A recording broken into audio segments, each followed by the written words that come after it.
Is anything holding us back? Let's discuss putting the mistakes of the past behind us and moving forward. Let's discuss how Jesus helped his disciples move forward after their failures in John 21, verses 1 to 19. Afterward, Jesus appeared again to his disciples by the Sea of Galilee. It happened this way.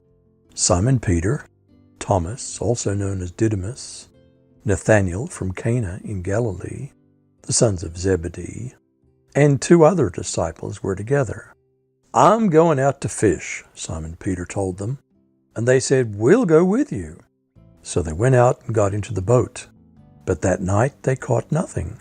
Early in the morning, Jesus stood on the shore, but the disciples didn't realize that it was Jesus. He called out to them, "Friends, haven't you any fish?" "No," they answered. The disciples failed Jesus. They went fishing and failed to catch anything. Highly educated, very intelligent people run this world and fail miserably. We're all no different than Jesus' disciples. With Jesus' guidance, they made an enormous catch. He invited them to put their fish with his bread for breakfast. He said, "Throw your net on the right side of the boat, and you'll find some."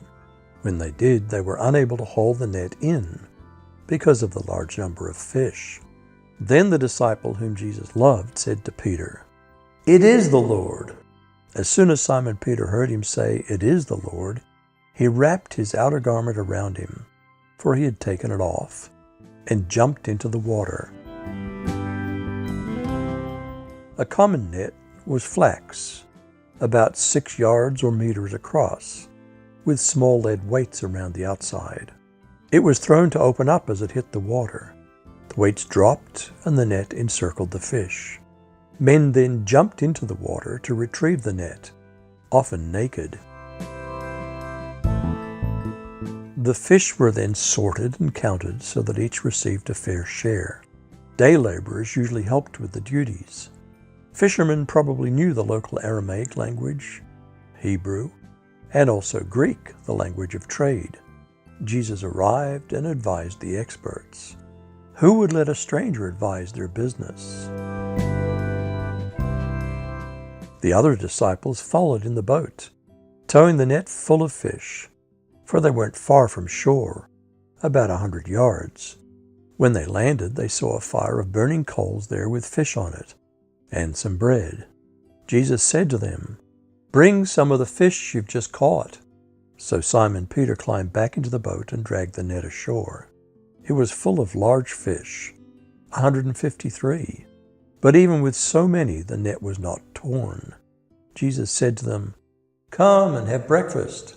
None of the disciples dared ask him, "Who are you?" They knew it was the Lord. Jesus came, took the bread and gave it to them, and did the same with the fish. This was now the 3rd time Jesus appeared to his disciples after he was raised from the dead. Would Jesus restore us too after a grievous sin? Can a pastor be restored after grievous sin? They'd all acted like cowards, felt guilty and ashamed, and so went home. Jesus provided fish and invited them to breakfast. It was time to move on from their grief and fear. When they'd finished eating, Jesus said to Simon Peter, "Simon, son of John, do you love me more than these?" "Yes, Lord," he said. "You know that I love you." Jesus said, "Feed my lambs." Again Jesus said, "Simon, son of John, do you love me?" He answered, "Yes, Lord, you know that I love you." Jesus said, "Take care of my sheep."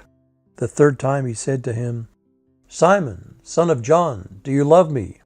Peter was hurt because Jesus asked him the 3rd time, "Do you love me?" He said, "Lord, you know all things. You know that I love you." Jesus said, "Feed my sheep." In Greek, love, agape, can mean a wrong kind of love. Men loved darkness, the praise of men more than God. this world more than Paul. Peter was taught to show brotherly love. Philia, feed my sheep. Love, agape, finds its greatest expression in an act of brotherly love. Philia, dying for our brothers or friends. Jesus also taught that he expects us to show love to him in acts of brotherly love towards the needy, like foreigners, homeless, sick, and prisoners. Does God give second chances, recovery from our mistakes? Should a minister be reinstated after repentance? Jesus reinstated Peter. How many of us have completely ruined something? Have we hurt our family? Have we betrayed a friend? Have we denied Jesus? If we want a second chance, God is willing. The disciples were no different than us. We love Jesus, but sometimes are afraid. With 3 confirmations of his love for Peter, Jesus reminded Peter of the task ahead. We are forgiven, invited to eat with Jesus. There's no time for guilt, shame, and fear. It's time to feed the sheep. Very truly, I tell you, when you were younger, you dressed yourself and went where you wanted. But when you are old, we'll stretch out your hands, and someone else will dress you and lead you where you don't want to go. Jesus said this to indicate the kind of death by which Peter would glorify God. And then he said to him, "Follow me." Would we follow Jesus like Peter, even if it means our death? Will we stay faithful even in old age? Will we follow Jesus even if it means being carried where we don't want to go? We don't follow men or their denominations, but Jesus. Let's never forget who we follow. There is danger ahead and work to be done. Let's take time in prayer to discuss with God our many failures in life and ask for forgiveness. Then let's move on. There are sheep to be fed. One person can't do it alone. We're all needed. Let's follow Jesus to the end.